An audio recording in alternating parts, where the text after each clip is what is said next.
आज हम डिस्कस करने वाले हैं इतिहास से संबंधित teaching of history. BEd second semester में ये सब्जेक्ट हैं और आज हम तमाम चीज़ों के बारे में बात करेंगे। Nature and scope of history यानी कि इतिहास की प्रकृति एवं क्षेत्र के बारे में, इतिहास की क्या अवधारणा है और वैज्ञानिक इतिहास के आरंभ का किस प्रकार से वर्णन होता है उस बारे में, इतिहास अतीत के अनुभवों का पुनर्निर्माण है, कालिंग वुड ने इनकी विवेचना करी है उसके बारे में, इतिहास के संबंध में विभिन्न जो दृष्टिकोण होते हैं उनको स्पष्ट करेंगे, इतिहास की जो आधुनिक परिभाषा है उसके बारे में बात करेंगे। तो दोस्तों सबसे पहले बात करें इतिहास की, तो इतिहास किसे कहा गया है? तो इतिहास दोस्तों इसको कहा जाता है, निश्चित रूप से ऐसा हुआ ही है। इतिहास का जो प्रारंभ है, मनुष्य ने पृथ्वी पर जब से जन्म लिया है तब से उसके साथ इतिहास प्रारंभ हो गया है। परंतु क्या होता है कि मानव इतिहास का क्रमबद्ध जो विवरण है वो हमें 500 ईसा पूर्व से ही प्राप्त होने लगा है। अब दोस्तों यहाँ पर ईसा पूर्व और ईसा बाद की बात आती है। तो ईसा पूर्व का मतलब यह होता है कि ईसा मसीह के जन्म के पहले, यानी कि ये आपका यदि जन्म हुआ होगा, मेरा जन्म हुआ होगा, तो हमारे माता पिता ने हमारी जो जन्म तारीख है वो निश्चित तौर पर क्या करी है, लिखी गई है। लेकिन यहाँ पर कल्पना के अनुसार कहा गया है कि ईसा मसीह के जन्म के इतने साल पहले, या उसको कहेंगे ईसा पूर्व या बिफोर क्राइस्ट, और ईसा मसीह के जन्म के बाद तो ईसवी बाद या ईसा बाद कहा जाता है। जैसे हमारे दादा परदादा किसी पूर्वज लोगों से पूछेंगे कि आपका जन्म कब हुआ, तो वो कल्पना करके बताएंगे कि आषाढ़ का महीना था या फिर श्रावण चल रहा था, होली के इतने दिन, राखी के इतने दिन पहले, इस तरीके से।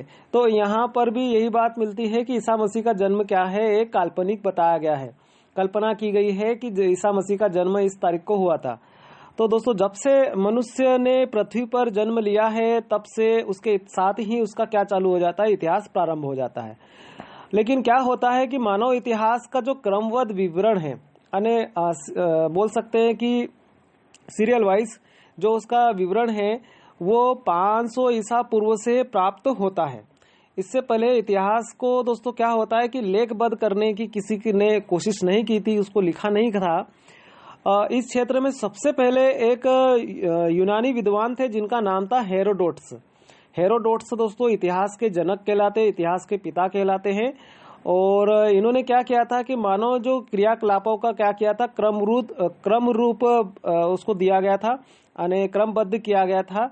और इस कारण इसे दोस्तों क्या कहा जाता है, इतिहास का जन्मदाता, इतिहास का पिता कहा जाता है या इतिहास का जनक कहा जाता है। उसने हेरोडोटस ने एक बुक लिखी थी जिसका नाम था हिस्टोरिका, और वहीं से हिस्ट्री शब्द का एक मतलब निकल कर आता है।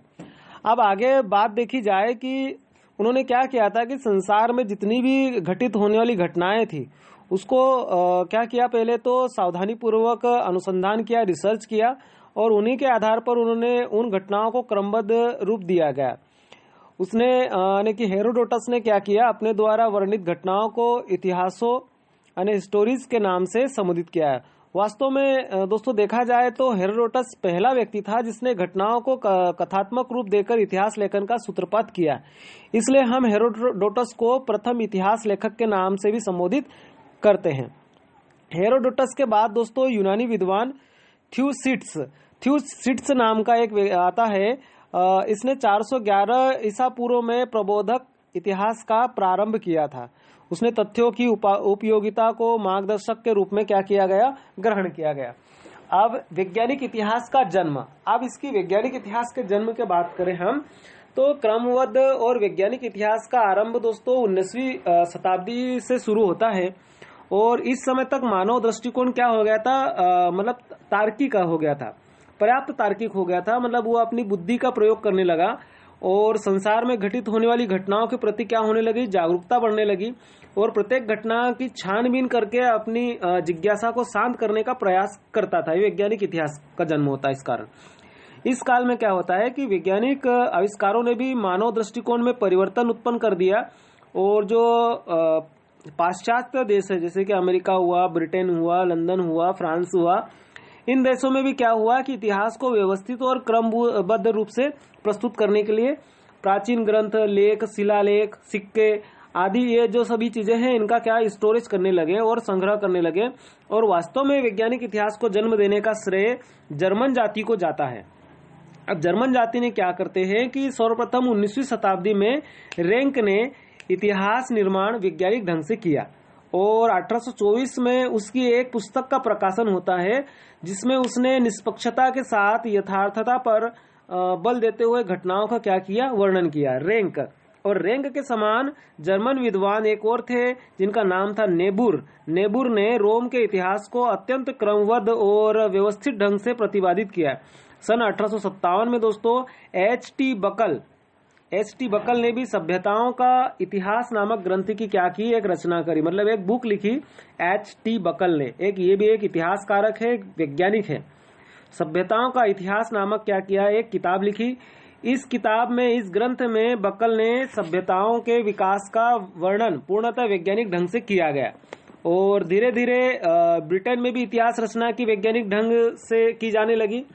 एक विद्वान थे जिसका नाम था स्टप्स ने 20 वर्ष रिकार्ड कमीशन पर खोजता था और अनुसंधान का कार्य करके प्रमाणित किया और इसके साथ में वैज्ञानिक इतिहास प्रस्तुत किया। इसी प्रकार विद्वान एक और थे जिनका नाम था F.W. मैडलैंड। ये भी जो ब्रिटेन के संविधान पर ऐतिहासिक अनुसंधान करके संवैधानिक नियमों को प्रथम बार क्या किया गया, श्रृंखलाबद्ध किया गया, सीरियल वाइज क्रमबद्ध किया गया। अब बात करते हैं हम कि इतिहास शब्द का अर्थ क्या होता है। तो इतिहास दोस्तों, ये अंग्रेजी जो इतिहास शब्द है, इतिहास शब्द को अंग्रेजी में हिस्ट्री कहा जाता है, जिसका उद्गम दोस्तों ग्रीक शब्द हिस्टोरिया से हुआ है। हिस्टोरिया का अर्थ होता है वास्तविक रूप से क्या घटित हुआ। और इस शब्द का 6वीं शताब्दी ईसा पूर्व के लगभग यूनानियों द्वारा रिसर्च की गई अनुसंधान के लिए किया जाता था। इस प्रकार प्रारंभ में इतिहास पर्याप्त सीमा तक अन्वेषण विज्ञान की शाखा के रूप में विकसित हुआ। इतिहास शब्द की उत्पत्ति इस प्रकार से की जाती है जैसे इति धन ह धन आस, यानी निश्चित रूप से ऐसा हुआ ही है। अतीत में जो घटित घटनाएं हैं उनका वर्णन मिलता है। जिस प्रकार इतिहास निरंतर घटित होने वाली घटनाओं का निष्कर्ष लेखा जोखा है। शब्दकोश के अनुसार इतिहास शब्द का अर्थ दोस्तों होता है कि सार्वजनिक घटनाएं जो है, सार्वजनिक घटनाओं का लेखा के रूप में अभिव्यक्त करना, वो क्या कहलाता है, इतिहास कहलाता है। इतिहास शब्द का प्रयोग दो रूप में किया जाता है। सबसे पहला केवल घटनाओं के संकलन मात्र से लिया जाता है या किसी घटना स्वयं से। दूसरे अर्थ में इतिहास का तात्पर्य विस्तृत रूप से उस सबसे है जो मानव जीवन में घटित होता रहता है, परंतु साथ ही साथ प्राकृतिक संसार में भी मानव जीवन में सदा परिवर्तन होते आए हैं और इतिहास पर भी इस परिवर्तन का प्रभाव क्या होता है, पड़ता है। अन्य शब्दों में हम बात करें तो अन्य शब्दों में इतिहास उन सब मानवीय घटनाओं को अपने सम्मिलित करता है जो अपना रूप परिवर्तित करती रहती है। वास्तव में इतिहास का स्वयं का एक दृष्टिकोण है, वह है परिवर्तन का दृष्टिकोण। यदि वास्तविकता के राज्य में प्रत्येक वस्तु अपरिवर्तनशील रहती है तो इतिहास का प्रश्न ही नहीं उठता है। तो इतिहास परिवर्तन को महत्व प्रदान करता है, परंतु उसमें क्रमबद्धता का ज्ञान होना भी परम आवश्यक माना गया है। यदि हम ध्यानपूर्वक देखें तो हमें मालूम होगा कि इतिहास में जो घटनाएं वर्णित की जाती है वे सार्वजनिक होती है। उसके साथ ही दोस्तों घटनाएं क्रमबद्ध रूप से प्रस्तुत की जाती है। विश्व में होने वाले परिवर्तनों को स्थान दिया जाता है। घटनाओं को क्रम से इस प्रकार प्रस्तुत किया जाता है कि वे एक सजीव चित्र का रूप ले लेती है।